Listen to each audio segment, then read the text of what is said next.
Welcome to today's presentation. My name is Stacy Nally, and I am the Public Outreach Coordinator here at your Oregon State Capitol. I'm very excited to see this attendance today because our Visitor Services Department works really hard to put on great public events year-round. And of course, I'm going to pitch them right now. We do have a rack card that I've put at the back of the hearing rooms that you could pick up that just talks about all the free events that are happening at the Capitol, a lot of which take place on a Saturday, because we understand a lot of you work and that you'd like to come here, and we'd love for you to do that. So pick up a rack card if you are local and would like to come back. Also to go onto those tours to the tower, which were all full today. Also, because of our tours being full today, we have a walking tour brochure of the building. The Senate and the House chamber and the governor's office is open for viewing on the second floor. This walking tour brochure will tell you all about those areas, and you're free to roam around. Our building is an open building. We have a more than $2 million art collection in this building. It's like a little mini museum, and you're welcome to explore that as well. Okay, so about our speaker, OMSI Director of Space Science, and I did have this question earlier. OMSI is the Oregon Museum of Science and Industry. It is located in Portland. Jim Todd has been a very busy man. Probably for the last 2 years, he has been preparing our state to be ready for the onslaught of visitors that we're receiving this weekend in anticipation of the path of totality of this eclipse. In the last 3 months, you might have seen him on TV. He was part of the governor's conference. He's been part of emergency management planning. And overall, a wonderful guy because he volunteered to be here today when he has a sold-out event at the Oregon State Fairgrounds tomorrow. More than 8,000 people? 8,000 people tomorrow will be there with OMSI, having a great time during the eclipse. Of course, we have programming here as well that I'm going to make you aware of. We have astronomer Margaret McCrae from Rose City Astronomers who will be narrating the eclipse from the front steps starting at 9 a.m. And if you guys do not have eclipse glasses, we are providing those free to the public today and tomorrow. So with no further ado, I would like to welcome Jim Todd.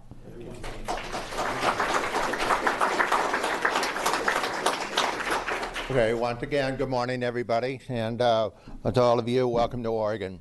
And we do truly believe that you're in for a show. This is what I call the greatest show on earth, and it's going to be quite spectacular. And so in my talk, I'm going to talk about the eclipse, what to expect, what to see, and you'll see that a lot of the imagery is going to be up on the screen. So what I'm going to do is go through the presentation, and then at the end we'll open up to Q&A. But if you have a question, they ask that you come up to the microphone and ask the question. Those in the other room, you'll need to come in this room to ask the question. And so welcome all of those down in the other rooms as well. So let's get right to the eclipse because there's a lot of information, a lot of excitement. My understanding is that she might drop the light a little bit so you can see the screen better. Okay, so let's get right to it. So this is what everybody wants to see tomorrow. A totality. What does it mean? Okay, well, there's a lot of questions. What is this? What's happening? Have you seen this before? So we had 3 hands up earlier that seen a totality before. Okay, 3 of them. So those people want to see it again, like myself. I saw it in '79.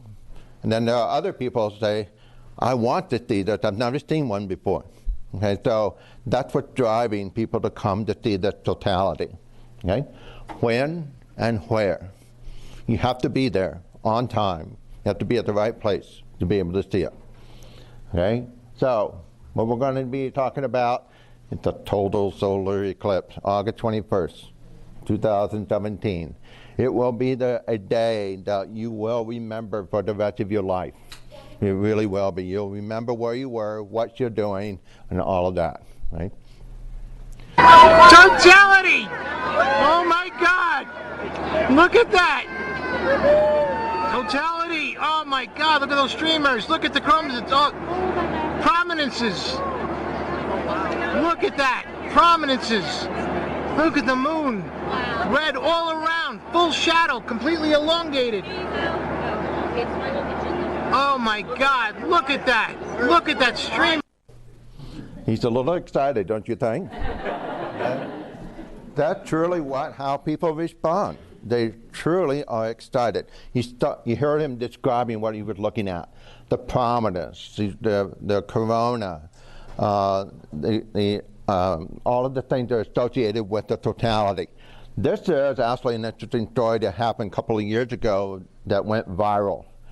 This is an Alaska airline flight that was going from Anchorage to Honolulu. And the crew, or the passengers, begged the pilot to delay the flight for 1 hour. Okay, the pilot didn't know anything about this.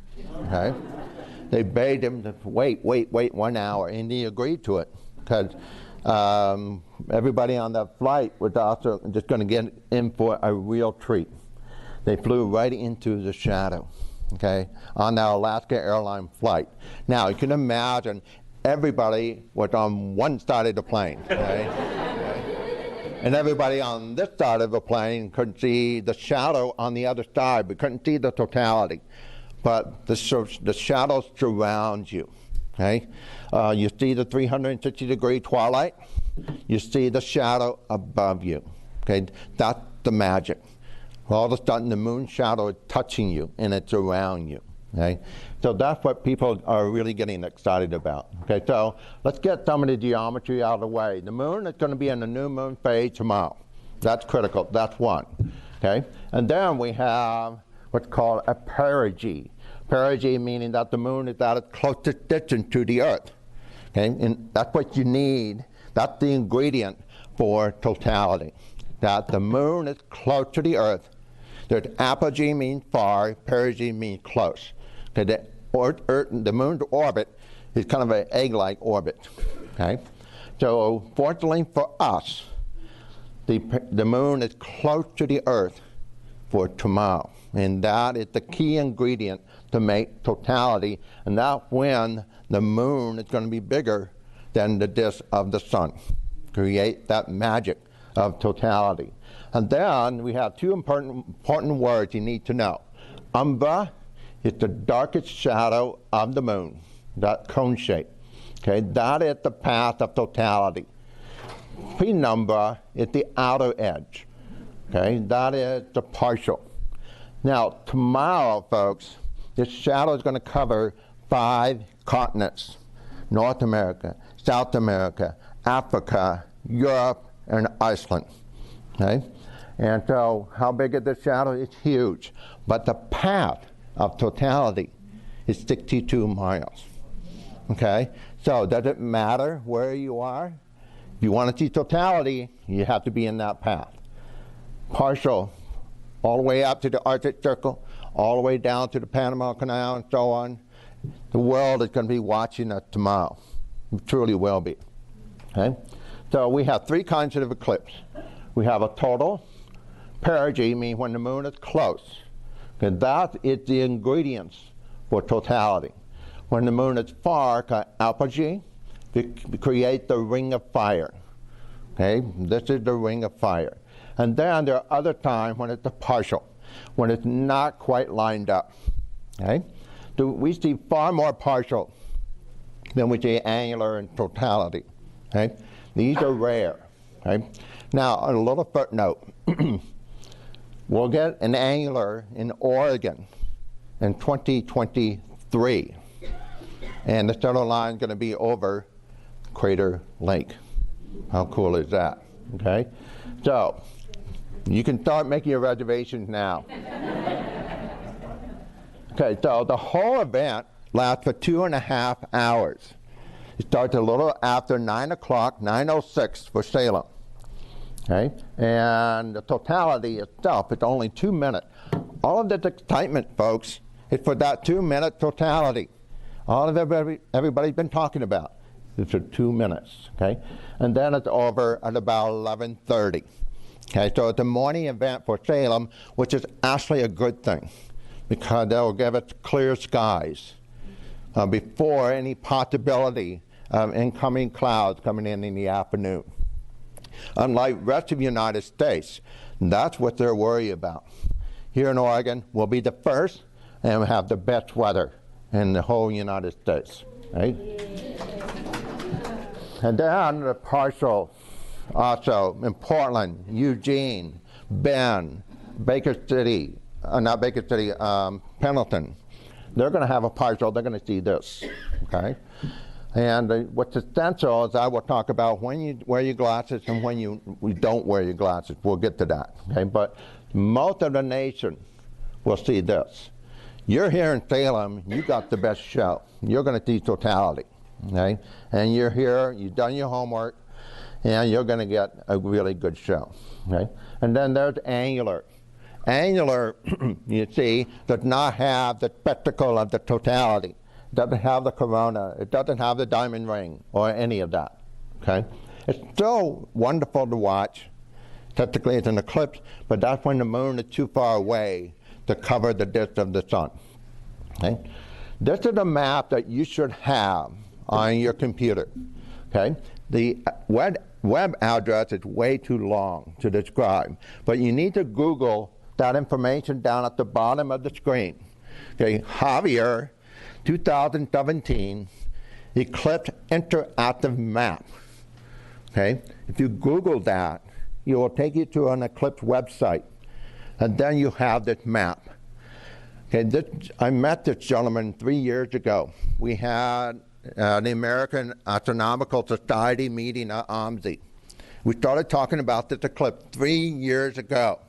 He made this map, which is absolutely awesome, very informative, and it has the detail unlike any other map that's out there. So I encourage you to have this bookmark.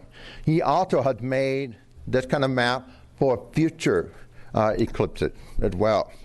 And so here's what happened. You go to this site, now you can go right down to the property.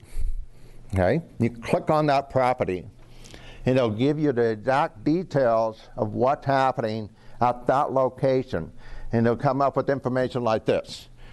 Tell you whether a partial or a total, okay, right here. And then the magnitude at maximum, this means 99.2%. Okay, that tells you how much could be covered. Start time, maximum time, end time. Altitude, 40 degrees, generally toward the southeast. Okay, so wherever you are, folks, tomorrow, get a good view of the southeast. Okay, don't let this building block your view, the Capitol building. You need to position yourself southeast, 40 degrees. Okay, no matter where you are. If you're standing next to the building, you're going to miss the totality that you wish you haven't. Okay, so make sure of that. But this is an incredible map. He asked for a donation. This is free, folks. He asked for a donation. My gosh, I hope he becomes a millionaire for doing this. Okay. So this is 1979, and that's when I was a senior in high school, and I saw this eclipse. And this was not the Great American Eclipse.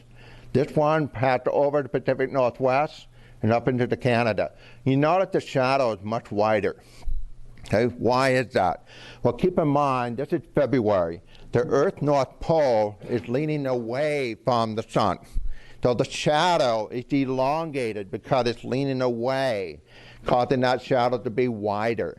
Okay, this one in August is towards the sun, more or less, okay? And that's why the path is narrower, because we're closer to the summer solstice than we are to the winter solstice, okay? So that's why the path is smaller. Okay, so here's the path. On that day, folks, Portland was overcast, totally. And I was a senior in high school, and I begged my parents that I would skip class that day, because I knew it was going to be cloudy. So I joined my friends, and I went to Goldendale, which is just east of Portland in the gorge, and the clouds parted, just at totality, okay? So we're going to go back in time for a moment, and we're going to watch the news broadcast that happened on that day. This is the CBS Evening News with Walter Cronkite. Good evening. For parts of North America, the sun went out today. For a little under 3 minutes, the forces of darkness ruled in daylight as a great swath of shadow up to 190 miles wide cut across the continent from the coast of Oregon to Greenland. It was the last total eclipse of the sun for North America until the year 2017.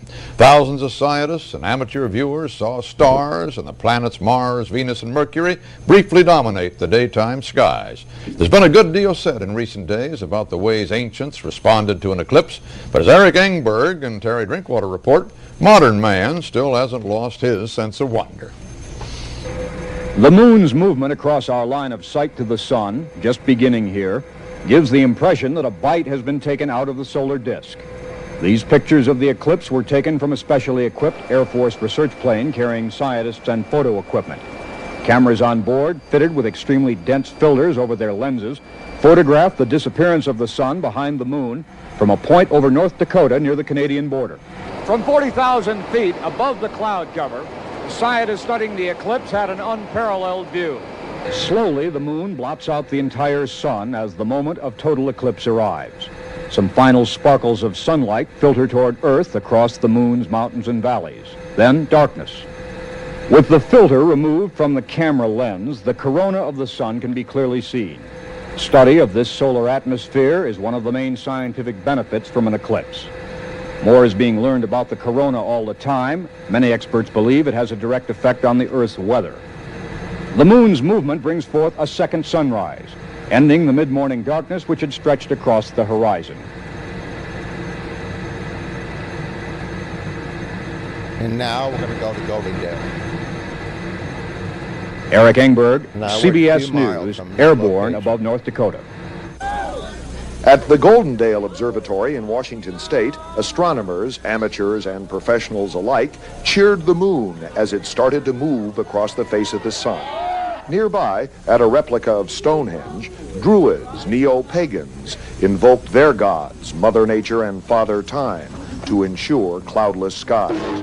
And generally, the heavens were clear for eclipse viewing, the last chance most Americans will have in this century. Because it's dangerous to look directly at the sun, or even at part of it, eclipse gazers had to be ingenious. Through peepholes, reverse images of the lunar solar spectacular captured inside shoeboxes. Infants put safely inside paper bags. Cardboard masks with special dark lenses. Many of the thousands here had prepared for months for these moments. As the totality of the eclipse approached, the Druids at Stonehenge seemed almost spellbound. And finally, at the moment the moon passes between the sun and this spot on Earth, total darkness. Fireworks, a Roman candle, Venus and the stars, the distant suns, the only light from the universe. And then, again, dawn, a second Monday morning. And the people were still in awe. It was really a very incredible experience. I saw some corona, and you know. Ooh, I was scared to death.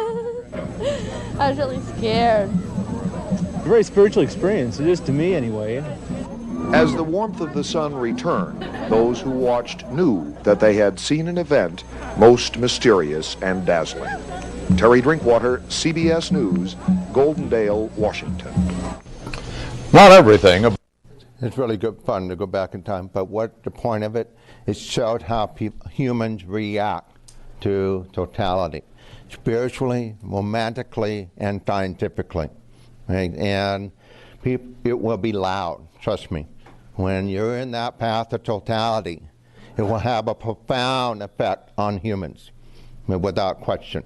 Animals may become quiet. They know the change. So it's a good idea to keep the dog on the leash. There's going to be a lot of commotion. Right? So it's a good idea to keep him inside or keep him on the leash. Birds may go quiet. During that totality, temperature will drop 10 degrees. You'll have the wind pick up, and it's magical, just absolutely magical. Okay? Makes my hair stand up in the back of my neck just thinking about that, because it is an amazing event that will forever be a memory for the rest of your life at all ages. Right? So on August 21st, the path of totality, the shadow will only take 9 minutes to cross the state of Oregon, 90 minutes to cross the state of the United States. Okay? So it's a fast-moving shadow. Even when the totality is over Georgia, right here, over Georgia, Athens, Georgia, we will still be watching a partial here. Okay? That's to give you a scale of the shadow. Right? So when it's in Georgia, we'll start seeing the shadow moving away. Key thing I forgot to mention about being 40 degrees southeast, hopefully you'll have a view of some kind of a horizon. You can see the shadow coming from the west, coming over you, and then head out towards the east. Okay? Hopefully you'll have a horizon. Just do the best you can to find a spot that you can see that shadow come and go. Okay? It's amazing. You'll have 360-degree twilight, and it's all the magic just built right into it. Okay, 2023, I want to give you some other ones. 2023 in October will be right over Oregon, right over Crater Lake.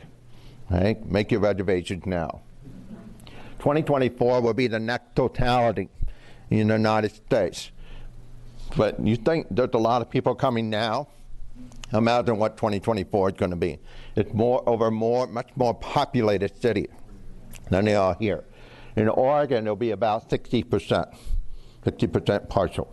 Okay, but this is going to be another amazing event. And then 2077, circle your calendar, please. Okay. There's going to be an annular event, annular, right? 2108, I like to show this because technically that's the next totality in Oregon, but it's a sunset totality, and the shadow only moved in 5 miles in on the coast. Can you imagine 101? No way, right? And then 2169, it's the next time that we'll have a totality in Oregon. That doesn't mean that the eclipses are far and few. For the next 50 years, we'll have 25 or so partial views in Oregon, okay, partial. Okay? So that means there's a major eclipse coming or going somewhere nearby, but there will always be some kind of an eclipse. Okay, let's get into the filters. You've been hearing a lot about them. Okay, I want to see every single hand up. How many of you have your glasses? Fantastic. Okay, they're a collector's item, and they're also quite valuable. Okay, because there's a shortage of solar viewing glasses. Thanks to the Capitol for providing them for free. Thank you to the Capitol for doing that. We're doing the same thing at the fairground tomorrow. We're giving the glasses to every single person that comes through that door. We have to be. No matter if they're equipped with one, we have to give one right away.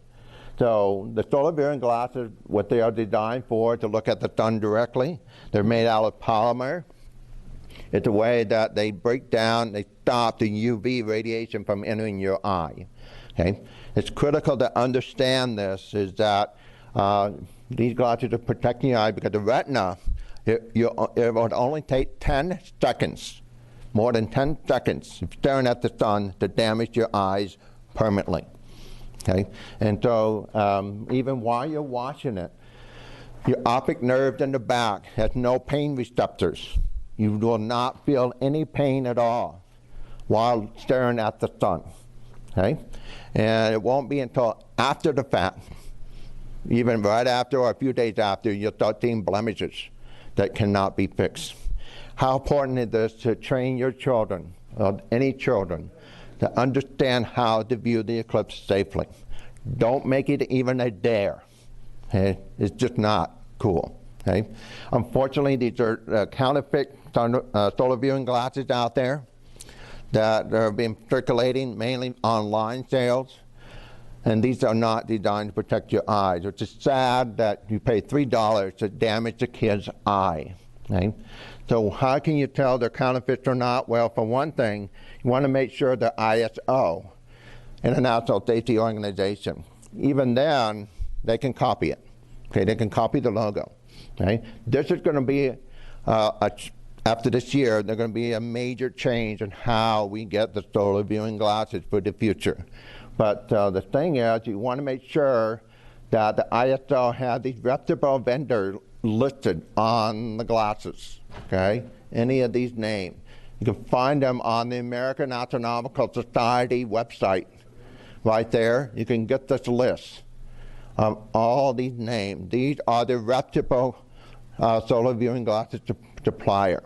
It's mainly the online material that are counterfeit. There's some way you can tell whether or not they're counterfeit. You put them on, the sun is way too bright. Or if you can see other than the sun, like clouds. If you put them on, if you see your hand, that's counterfeit, okay? Don't risk it. Throw it away, rip it up, okay? And then find out who was the supplier on that as well, okay? So I can't emphasize that. It's very important. If you want to enjoy this eclipse, we want people coming away saying, I had a great time. But we don't want people coming away saying, yeah, I watched the eclipse and I damaged my eye, right?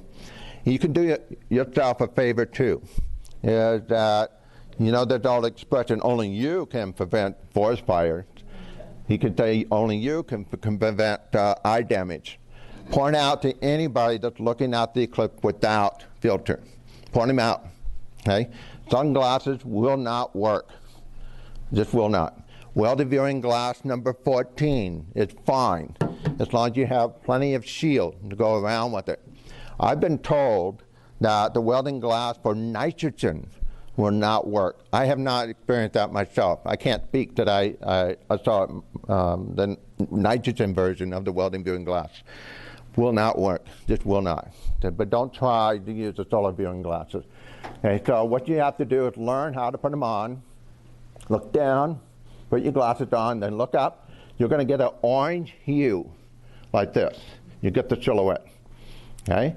So it's very important you hang on to them. If it's windy, the wind can knock those glasses off, okay, just shadow them around, okay?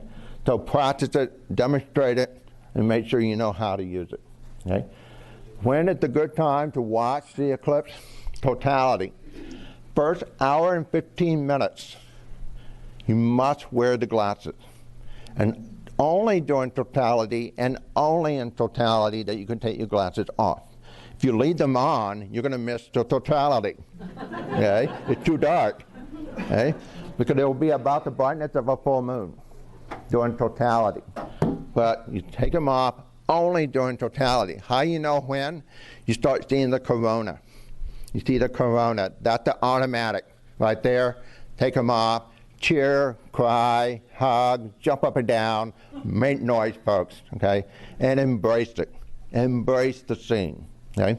And then soon it starts when the sun comes back. Put them back on for the rest of the hour and 15 minutes. Okay?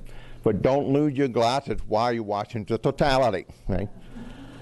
So here's some indirect method. You can use the pinhole method, which many of you probably remember in the old days, that you poke a hole on one side of the box, you have the projection on the other side, put your back towards the sun, you make a pinhole projection.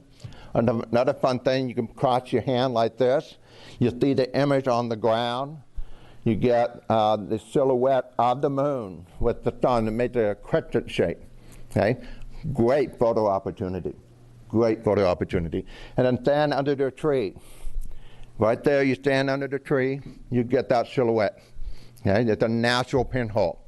Now, I couldn't help thinking over on this side of the building, you have all the trees from all of the 50 states right over here on this side of the building. One of them, I think, is the moon tree. Is that right? Stacey, there's the moon tree over there? Yeah. So you go over there, you can have yourself doing the partial. Take some pictures. Get it under the tree of your state. And say, look what I found. I found the state tree, and here I am seeing the shadow. It'll be a fun shot. Okay? So, what about smartphone? My answer is do this. Okay, why? Because You want to remember who you were with, where you were. You're going to see the excitement everywhere. You see the surrounding. Don't bother with the smartphone to try to take a picture of the sun. You're going to waste too much time, and generally it won't come out. You have to have the magnifiers to be able to get any image. You have to deal with all these things with the smartphone. Don't bother with it. Do this. Take pictures of the surrounding, people's reaction. This is worth the story right there. Okay, there are going to be millions of pictures coming out on the social media. Okay, millions of pictures and videos. Phone may not work tomorrow because everybody's trying to Skype, trying to text, trying to call because they're so excited. Okay, that's my recommendation for tomorrow.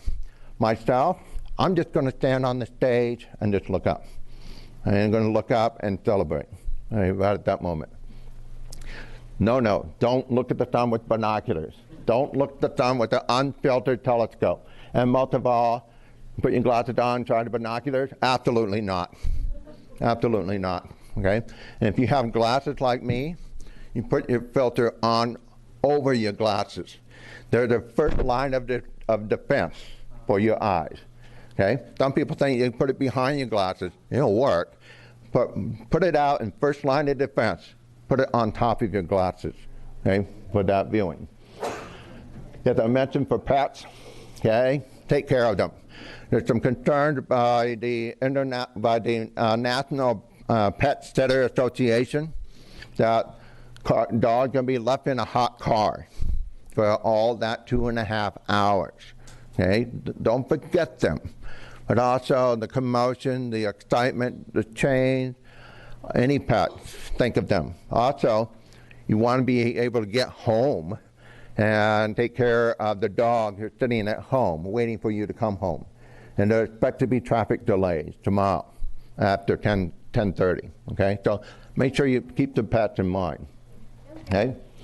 So let's talk about tomorrow, okay? We start with the first contact at about 9 o'clock, okay? That's the pre-number. And here comes the dark shadow, 10:15. Totality over Salem, partial. Rest of the nation is getting partial. Now it's already in Casper. Racing across Nebraska, Missouri. We're still in partial in Oregon. Eastern. Nashville is the largest city of the path. There's Athens, and then out on the Carolina coast. 5 continents, 66 miles wide. Traveling at tremendous speed. Okay, and then, okay, this is the path for Oregon. Okay, the center line is going to go over Depot Bay, Salem, Madras, out to John Day, and then finish out close to the Idaho border. Okay, and notice how the shadow is elongated. Okay. Now, the question always been, how far north, how far south do I need to go to get to the path of totality? Okay? From Portland, you have to get down to Aurora. That's when it becomes 100%. If you're in the path that's 99.999996, wow, that's called a hybrid. That is a fun little spot to be, where you're going to get a combination of the partial and totality. Totality will only last for about 30 seconds, but you'll still get the diamond ring, you'll still get the Bailey's bead, you'll still get the partial, you would still get totality. It's 99.99996. Those smart people who do their homework may not reach the center line, but they can go to the hybrid. They're going to have some pictures, really great pictures at the 99.9996. Okay, so you have to know where you're going. So we're expecting 1 million visitors coming to the state of Oregon. And we've been broadcasting that for the past 2 years. And sure enough, they're coming. Okay? They're coming from the north. They're coming from the south. They're coming from overseas. Thank you all very much for being here. Okay? So that's why there's a lot of excitement, because people want to get it in the center line. Okay? So this is the view. It's moving from the east, heading toward the southeast. Okay? Sunrise is about 6:30. And then 40 degrees southeast, right about there, is totality. Okay, so you need to orient yourself toward the southeast for tomorrow. Okay, these are the times, for the critical times I call. 10:05, first contact, first start of the partial. Now this becomes the hard part. You go from 9:05 to 10:17. Is it there yet? Is it there yet? Is it there yet? Could you go back to that last slide really quick, because that went so fast, that flash where it shows Venus really quick? Yeah, would you replay that one? No, replay that one again. I'm hoping I'm not the only one. Okay. Right about when it goes dark, that's the totality. Right about there, okay? That's the moon shadow come and gone, okay? That's the moon shadow. So this is the hard part, that we have to wait from 9:05 to 10:17. The gradual, slow process, okay? People can't wait. About 10 o'clock when it gets really interesting. 10:17 at the start of totality. 10:18 the maximum, and then it's all over at 10:19. All over at 10:19, okay? So be aware of that. Now, this is a picture taken from yesterday. There's a huge sunspot on the surface of the sun right now. So wherever you see the sun in your glasses and such, you'll see these sunspots tomorrow. No question doubt, which is actually a good thing. Why? Because you can tell if it's focused or not. The image of the sun, it's focused. It's hard to focus on a yellow disk, okay? But the sun is at minimum, meaning that there's not a lot of sunspots. Okay, we're going through the solar cycle. It's contracting, okay? So for several days, there was nothing on the surface. It was just blank. Now, all of a sudden, we have sunspots, which is actually going to be good. I guarantee you that you'll see these pictures everywhere, and pictures of the sun. And here's first contact, 9:05. The moon is going to be moving from the upper right, going down to the lower left. Okay? That's where you have to have solar viewing glasses on. Okay, so it's going to be in that direction, upper right to the lower left. Okay, 9:05. Then, here we go, the magic. Okay, 10:17, you'll see the diamond ring. Okay, see that diamond ring disappears. Glasses off. Okay, at the fairground where I'm at, we have the Portland Taiko Band playing. Okay, and we have 18 members of the Taiko Band, and they have the big drum. I requested it 3 years ago, folks, because I've always wanted the Taiko Band to play because of the power, okay? And also, in Asian culture, they view that the dragon had eaten the sun, and they have to set off fireworks and play the drum loudly to get the dragon to let go of the sun to bring it back, okay? Here's another fun story I want to tell you. See, what we saw just early at the beginning was called the diamond ring. Okay, we have the Bailey's beads and the diamond ring. The diamond ring happened just before totality. I've been getting several phone calls from guys who want to make a marriage proposal at that point. Okay? Now, I said, well, that's a great idea. However, there could be some problems with that. Okay?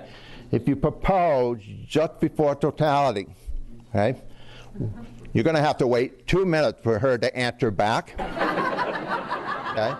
You're going to also possibly miss the totality, or you don't know if she's crying because of the totality or the ring, or both. Okay? And then when it's over, either hopefully she hadn't dropped the ring during totality because she's so excited. You don't know if she's crying because of the totality, or she's crying because of the proposal. It could be all of those combinations. And the guys usually say, oh, I didn't think about that. Okay? And then I say, well, wait until there's a second diamond ring. There's actually a second one afterwards. Okay? Do it then. Don't do it then. Catch her when she's really excited then in the second ring. Okay? So this is what it's all about. We're going to see during that time the eerie twilight. The blue light no longer being scattered. The sunlight is gone. Okay? So that's why we no longer see blue. temperature will drop, the wind will pick up, the birds are quiet, the humans are loud, right? And so you have 360 degrees, and it's just like, wow. And then you'll see it with the sun, the corona, which is a plasma with the outer edge. The only way you can see that is the sun is blocked by an object. The diamond ring effect and the Bailey's bead. The Bailey's bead, what's happening there is the sunlight going through the mountains and the craters on the surface of the moon. Okay? So all of that is associated with the totality. This is the sky. Okay? During that time, you'll see bright stars and planets. You'll see Mercury nearby, Mars. There's the totality right there. See, it's going to look like this. Venus is going to be a beacon. It's going to be very obvious to see Venus. You'll see the constellation of Orion, and we'll see Sirius. All of that in that 2 minutes, folks. And as a bonus, this is what I say, that's a really special bonus. You might see the Perseus meteor shower. Might. We're still in that window. We're still passing across the path to see the Perseus meteor shower. How special would that be? Okay? It's a slim chance, but I'm hoping that would be the ultimate shot right there that will last a lifetime. Okay? So memorize the sky. Memorize it. Okay? So that when it's dark and this is up above you, you won't have time to fidget with your app. Okay? You're trying to figure out, oh, what's that? What's that? Okay? Just memorize it. Okay?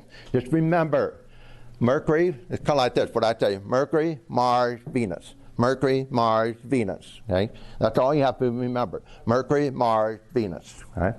Now, if there's a lot of smoke, if there's a lot of haze, and the high clouds, it will diminish some of this. Let's not jinx it today, okay? Tomorrow I'm hoping it will be crystal clear. All of us will see this. This is what I want to see, okay, tomorrow. And then it's all over at 10:19. The diamond ring comes back, and then you put your glasses on.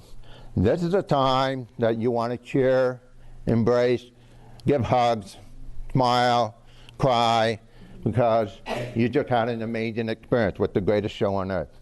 Okay?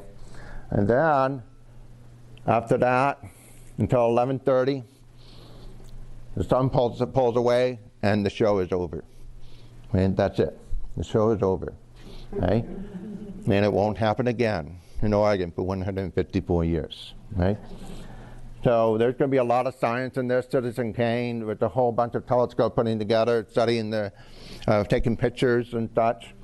There's going to be 110 satellite launches, balloon launches across the path of totality, 10 alone in Oregon. And they're going to have cameras on board where they'll see the curvature of the Earth with the shadow below. And NASA will be broadcasting this, if they can, of the shadow passing below them. This is a student project. How fun is this for students to do something scientifically like this? Okay, they will have a great time. Okay, ham radio operators are going to be buzzing throughout the path of totality. The Edison experiment is an Einstein experiment where they see the gravitational effect of the sun with the light of the star, which bends about 3 degrees. 3 degrees. Okay, that's another science. This is where I'm going to be tomorrow. I'm going to be at the fairground, up on the stage. We have to entertain these folks for 5 hours tomorrow. But we have a line of speakers, trivia games. Don Pettit, astronaut, is going to be there with me. He's a friend of mine. He's going to talk about his experience seeing the eclipse from the space station, all of that. Okay, so it's going to be a long 5 hours. I've been dreaming about this for 2 years, folks. And so this is going to be an amazing event. So we're going to be up on the stage. We have a big screen on the stage. We have the Portland Taiko Band. We have 8,000 people that are going to be coming to the fairground tomorrow. And so it's equally exciting to be here at the Capitol as well. And they're everywhere, folks. from the air, from the water, from the land, wherever you go. Expect company, okay, wherever you go, okay. We sold out, 8,000 all sold out. This is the website I told you earlier that I strongly recommend that you capture. This is downloadables, information. There's a lot of stuff there that you can probably use as a collector's item, okay? And you want to grab as much of the material as you can. And I'm happy to say NASA TV will be broadcasting from the fairground tomorrow, okay? And we're the first site of 10 sites across the nation to be broadcasting this eclipse live from the NASA TV. So you can spread the word to your friends and family over abroad that, hey, watch it, this is what we're going to see in Salem. They're already there. They're already setting up. And so this was big. And we have 7 satellite trucks that are going to be broadcasting the eclipse live from the fairgrounds as well. ABC, CBS, NBC, PBS, you name it, they'll all be there. Okay. Great American Eclipse, it's another great website, just like this gentleman had the hat. Has a great map, great resources all the way across. They have some fun t-shirts as well. Okay? And down, find these magazines if you can. They're a collector's item. Okay? They have maps, they have information. So if you want, remember what you saw, what you were doing, what was going on then, get these magazines if you can find them now. They become a collector's item in the future. Okay? My talk for 35 minutes during the 2-minute totality has happened 17 times. So you have 2 minutes, you're going to come and go very quickly. Okay? And think about it, 2 minutes, that's how long it takes to boil water. 2 minutes to brush your teeth. 2 minutes to watch a TV commercial. 2 minutes is something that will seem like will last forever. Okay? Something that you'll remember. Okay? So, with that, thank you very much.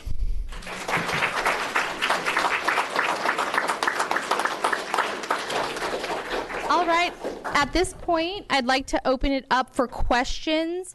If you are in an overflow hearing room, if you'll please come to hearing room C to ask your questions. We have a microphone right here. We do need you to speak and ask that question at the microphone so the live streaming can pick you up.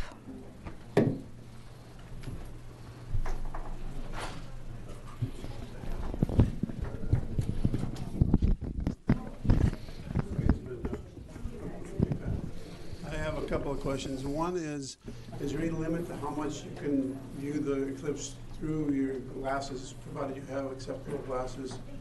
But how long you wear them? Is there any limit to how long? Can you just look at it for the full 2 hours, or do you have to? Oh, no. Yeah, there's no limit. No limit to that, okay. Yeah, that's the beauty of the new ones nowadays. If you have solar viewing glasses from 1979, don't even try to wear those, because you can only have a few minutes to wear those. The question is, can I wear those glasses? Is there a limit to how long I can look out the sun with them? And there are none. Okay. Second question is, obviously, when you're looking at the totality, you want to do it without your glasses. When the sun comes peeking back around as the totality is over, how do you know when it's safe to, I mean, how do you know when it's... Good question. When you have to stop looking and put your glasses on? What will be your indication that you have to stop looking and put your glasses on? The best advice, if you no longer see the corona, okay, that's an automatic. If you can't see the corona, put them back on. Okay. Now, some people say, okay, it's okay to look at the diamond ring during that time. I wouldn't take a chance. Okay, remember, it only takes 10 seconds. That diamond ring lasts for about 10 seconds. Okay, that's 10,000 more brighter than the totality right there. Right. So, good question. But thank you for bringing that. I read something about they called shadow lines. Yes. Okay, good question. Shadow banning, shadow line. Okay. Shadow banning, what happens just before and after totality. There's an effect called shadow banding or shadow ban. Okay. And what is happening is that the light being refracted around the eclipse, and it creates kind of a shiver on the ground, but it only lasts for a few seconds. Really hard to detect. Okay? You have to have the right condition for that to happen. The good thing to have is that something white, like a white shirt, or white paper, or a white sheet. And you look down, you see the shimmer. It's hard to even photograph it or get a video of it. But if it feels like something wiggly, like some people in the old days, they call them ghosts. They call them ghosts. And it looked like, hey, I just thought I saw something. Okay? But the hard part about that, you're looking at the ground, looking at the shadow. Here's the totality is happening up there. Okay? Okay? So don't chase the ground looking for that shadow band. Okay? But it's great. If you notice, look down, oh, well, there it is. Take a picture of it. Okay, then I'm going to go back to totality. You can't miss that totality. It's 2 minutes. Okay? Good question. Hi. During your presentation, you mentioned something about the eclipse affecting gravity. I was wondering if you could elaborate more on that. Which one? Your presentation, you mentioned some resource organization that was looking at the eclipse and gravity. One more time. I'm sorry. The eclipse and gravity research that's going on. Oh, the Edison Experiment. The Edison Experiment, yes. Can you elaborate on like how they think it might affect gravity? Yeah, that's kind of elaborate, and I didn't really expand on it because it is a very interesting science experiment. This one, right? Okay. Yeah, what happened is Edison had this Einstein theory, okay? And Einstein theory, and what he had just in the gravitational lensing with the normal stars and what have you, the light that's leaving the star, when it passes through, traveling at the speed of light, passes nearby a massive star, that light gets bent a little bit from that gravitational effect. Just a few degrees, 1 or 2 to 3 degrees. We see this quite a bit in the natural star field. We see the gravitational lensing. Okay? So on this experiment, which he tried in early 1900, it's had some moderate success. But now with the modern technology, with the sun and the moon, or with the stars coming up on the eclipse, it's an opportunity to do it with the bright stars around the sun. Now the only way you can do this is during a total solar eclipse, okay, to measure the gravitational effect of the stars. Okay? The stars have to be in close proximity to the sun to make this work. And then what happened is they're going to take a whole bunch of series of pictures. Okay? They see the star, snap, snap, snap, snap. And then when the sun gets close, the star should move a little bit, just like this. Okay? It seems to be moving against the, when it's normal position, then we'll move, and it's about 2 to 3 degrees. That's called the Edison Experiment. There's a lot of work that's being put into this. In fact, there's a bunch of scientists over at the Oregon Star Party who are doing just that. They're going to make some experiments. There's about 15 of them across the nation. Okay? Okay, cool. Like, awesome. Bye. Yeah. Yeah, that's good. That's why she's excited, too. Thanks very much, Jim. I have a few things to ask you. I'm a photographer, in actual fact. I used to shoot gold mines and industry and stuff. And I would imagine most of you are going to be taking pictures here, because that's what you want to do. You want to go home with a photograph, right? No? Right. Okay.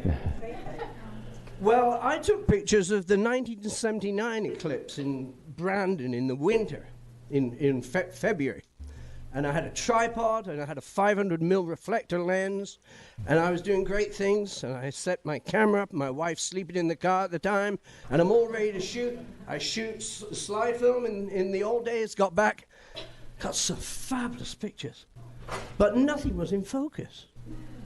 I always assumed, and you might assume, that if the sun is 93 million miles away, it's infinity on your lens. It's not. It's not infinity at all. You have to set your lens just before infinity. Otherwise, all your pictures are going to be out of focus. And this particular thing, you can't shoot it. We have auto focusing now. You can't do that. You have to get that focus manually.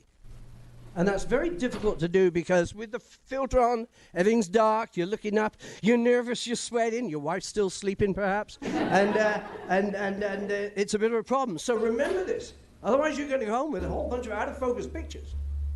Okay? A wiggle. Or wiggling. Yes. And the other thing I wanted to ask you, I've never understood why the moon has to be a new moon for an eclipse. I've never understood that. That's a good question. Full moon or new moon in order to have the eclipse. Yeah. It's called the nose, because the moon orbited tilted at 5 degrees. Okay. Okay. So we have the ascending and descending and ascending nose. Okay. The only time that where the Earth plane and the moon plane cross is that node, and the only time that happens is during a new moon or a full moon. Oh. Okay, so it's like take a hula hoop. You have 2 of them. Right. Okay, you take it 5 degrees for the moon's orbit, and the other hula hoop for the Earth orbit or plane, and and the only time that can happen is when there's a new moon and a full moon. Okay. Now, another thing too, that the new moon always is when it's in line with the sun, meaning that you have the Earth, the moon, and the sun. The only phase that when the moon is in between the Earth and the sun is the new moon. Okay. The other is the full moon. 14 days, full moon. That's when the moon, Earth, and sun are in line. Right. Okay. So to answer your question, new moon is when the moon is in between the Earth and the sun. Right, in between. Okay. Yeah. Okay. Okay. Good question. Thank you. Thank you.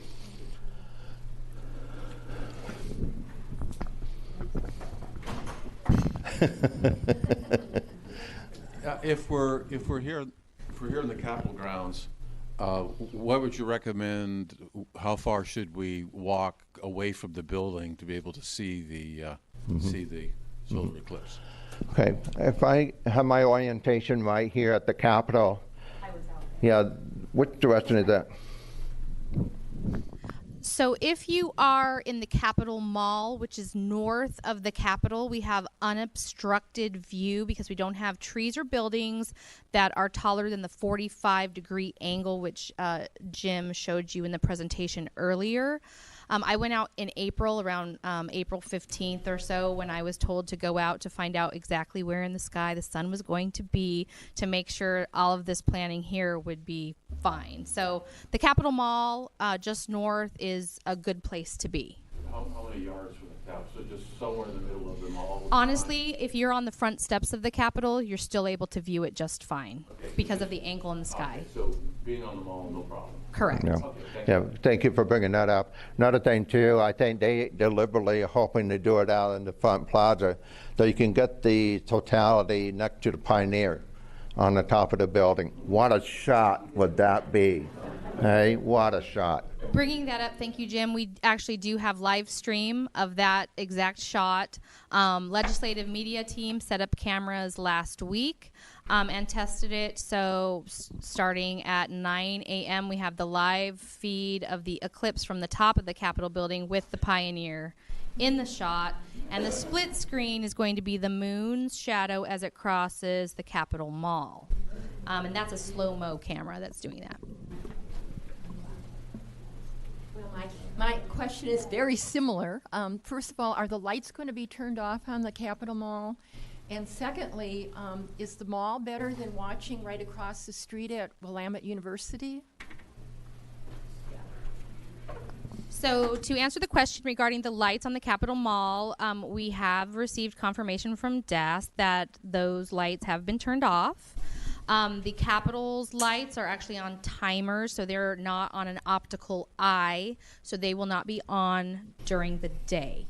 So you will have dark lights. However, the City of Salem's lights are not programmed to go dark. They are on optical eyes. When it gets dark, those lights will go on. The city, to go grid by grid to turn them off, it was very laborious for them to do that. So just be aware, you want to get probably away from a street light.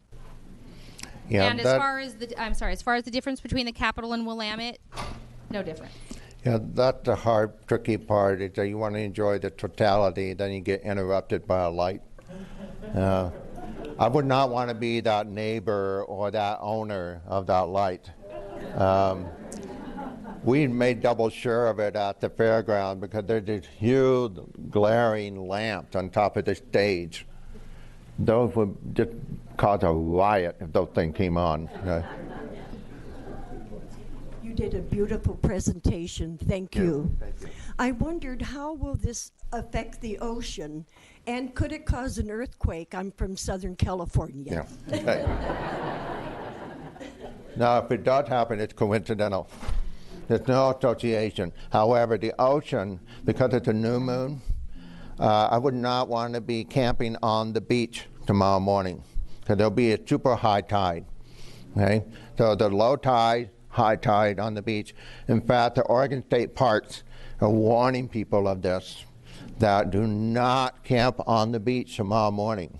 Okay, they're going to have a rude awakening when the ocean comes in at high tide tomorrow morning. So does it have the effect on the ocean? It's no different any other time with the new moon. Had no change. Okay? May I give you a hug?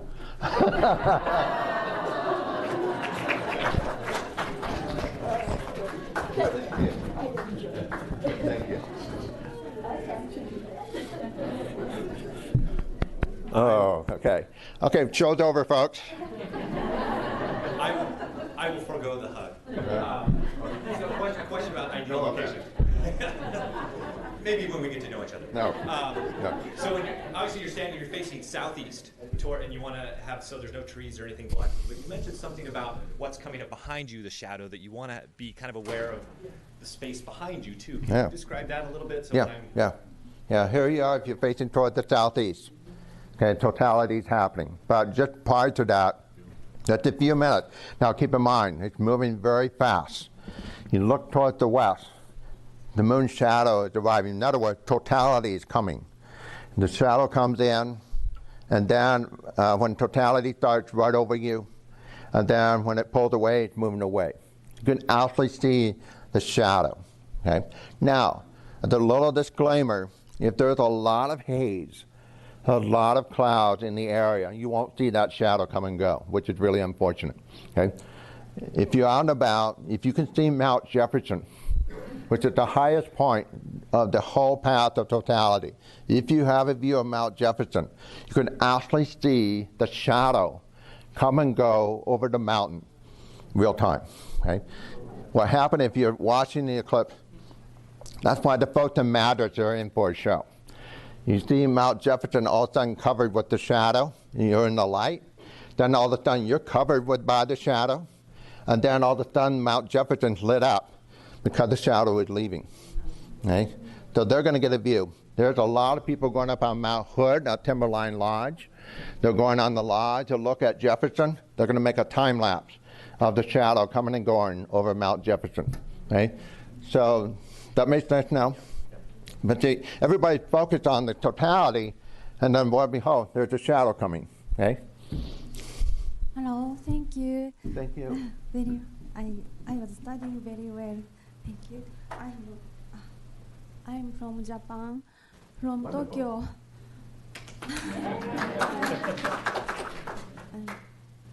Simple question. Okay. Is it safe? She wants to know, can she take the picture through the glasses? It's just the same kind of thing. What's happening, one, as he mentioned about the infinity and so on, it's really hard to get a focus on the sun because there's nothing to focus on. Even though you get a disk, that's why I was saying earlier, you have the sunspot. The sunspot will be a good item to focus on. No matter how hard you try to focus, you're going to still probably come out with a blurry image. Okay? Yes, you can try that, but what's also happening too, you're looking at the sun with your camera. Your glasses are now on the camera, but you are looking at the sun. Okay? Yeah, but you still have to look up. Okay? If you have a tripod, that might work better. Okay? But as I've been pointing out, no matter how hard you try, that would be good only for the partial. During totality, you don't need a filter for your camera. You can take a picture of the totality without filter, but it's still hard to focus on something. Okay? Again, I think it's more important, more exciting to get pictures of people around you. that surrounds you, the landscape, the shadow, all of that. Okay? Give it a shot, but expect fuzzy images or out of focus. Okay? It is something wonderful, but let the photographers do the really good pictures of the sun. Enjoy yourself. Get a selfie. You can actually do a selfie with the sun behind you. Take snapshots because it's snapshots. Okay? Do a selfie. Okay? Thank you. Enjoy your visit for Oregon. Thank you. Thank you. How does the eclipse work? How does the eclipse work? Why did it eclipse white? How does it work? Oh. Like, why does the eclipse work? So that. Well, in a real quick, kind of a short nutshell, what's happening is that the moon is moving in front of the sun. Okay? And that doesn't happen all the time. But the Earth and the moon and the sun are lined up. We have the moon blocking the sun, which is called the eclipse. Okay? That's the short answer for you. Okay? Look it up. Google it. Kind of a technical question. I wondered, in shooting totality, is it a good idea to do bracket exposures? You have it on a tripod to do a bracket because of the range of brightness? Well, my advice, yes, you can bracket. But my advice also, most people say bracket or set up your camera like if you're taking a picture of a full moon. Okay, it's going to be about the brightness of a full moon. Okay? There's no guarantee. What I would say, Google information, practice it, get it ready, and put it on a tripod. Just shoot the daylights out of it. Okay. Oh, sorry.